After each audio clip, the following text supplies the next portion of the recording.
کر لی. ابھی حضور کی قربانیاں کھڑی ہیں. عید کے دن شوق ہوتا ہے نا ہر بندے کو سب سے پہلے میں جانور ذبح کروں. تو انہوں نے قربانیاں کرنے میں پہل کر لی. یا یہ کہ یوم شک کا روزہ رکھا. شعبان المعظم کے 29 دن گزارنے کے بعد چاند دیکھا جائے. اگر چاند نظر آ گیا تو اچھی بات, نہیں تو 30 دن شعبان کے پورے کر کے رمضان کا آغاز کیا جائے. چاند دیکھا گیا, مطلب آلود تھا, چاند نظر نہیں آیا تو 30 دن پورے کرنے تھے اور پھر روزہ رکھنا تھا. تو بعض صحابہ نے روزہ رکھ لیا اس خیال سے کہ مطلع ابر آلود ہے, ہو سکتا ہے چاند طلوع ہوا ہو لیکن نظر نہیں آیا, چلو ہم رکھ لیتے ہیں, اور اگر چاند واقعی نظر آیا ہے تو پھر روزہ ہو جائے گا, نہیں تو نفلی روزہ تو ہوگا. حضور نے نہیں رکھا, کچھ صحابہ نے رکھ لیا. اللہ نے قرآن نازل کیا, اے ایمان والو اللہ اور اس کے رسول سے آگے کیوں بڑھتے؟ جب رسول اللہ نے روزہ نہیں رکھا تو تم کون ہو؟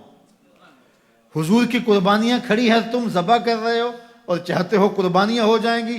حکم آیا, قربانی تمہاری نہیں ہوئی لیکن چونکہ اللہ کے نام سے تم نے ذبح کیا ہے حلال ہو گئے.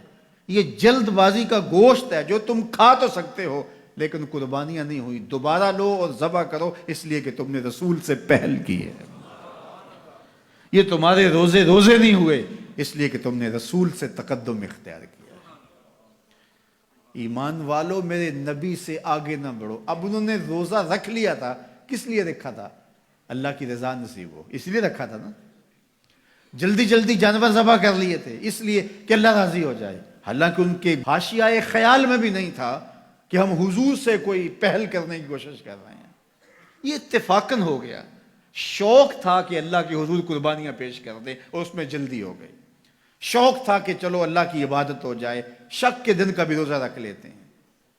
حضور سے کوئی نہ مقابلہ تھا نہ حضور سے جلدی کا ذہن تھا, لیکن اللہ نے کہا اگرچہ اتفاقاً ہوا ہے لیکن ہوا تو حضور سے پہلے ہے, لہٰذا میں اس کو گوارا نہیں کرتا. یہ تمہاری عبادت ہی نہیں ہے, تمہارا گوشت جلد بازی کا گوشت ہے, کھا سکتے ہو لیکن قربانی تمہیں دوبارہ کرنا ہوگی اس لیے کہ تم نے میرے رسول سے پہل کی.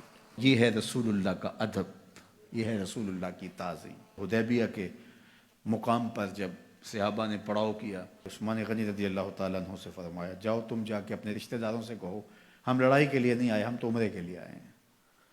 تو حضرت عثمان غنی گئے تو انہوں نے کہا کہ عثمان ہم عمرہ انہیں نہیں کرنے دیں گے, لیکن اللہ کا گھر سامنے ہے, چلو تم آئے ہو تو طواف کر لو. حضرت عثمان غنی نے کہا عجیب لوگ ہو, حضور نہ کرے اور میں کر لوں. اللہ اکبر. اچھا صحابہ کے ذہن میں بھی یہ بات آئی, ان کو طواف کا وہاں موقع مل گیا ہوگا. بچھڑے ہوئے تھے, کتنا عرصہ ہو گیا تھا مکے کو چھوڑ کے آئے ہوئے. جب حضرت عثمان غنی واپس آئے تو کہا کہ عثمان تم بڑے خوش قسمت ہو کہ تم نے طواف کر لیا ہوگا. کہا تمہاری غلط فہمی ہے, میری خوش قسمتی یہ نہیں کہ میں نے طواف کیا, یہ کیسے ہو سکتا ہے؟ حضرت عثمان نے کہا میں 1 سال بھی وہاں رکتا تو طواف نہ کرتا اگر میرے رسول نے نہیں کیا. تو دین ہی وہ ہے جو حضور کے تتبع میں ہو, حضور کی اتباع میں ہو, حضور کے پیچھے ہو. حضور کے پیچھے لگ کے اللہ ملتا ہے, آگے چل کے نہیں ملتا.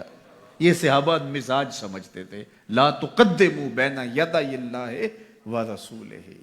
اللہ اکبر. اس لیے خدا تک پہنچنے کا راستہ ہی یہی ہے, خدا کا یہی ہے در, نہیں اور کوئی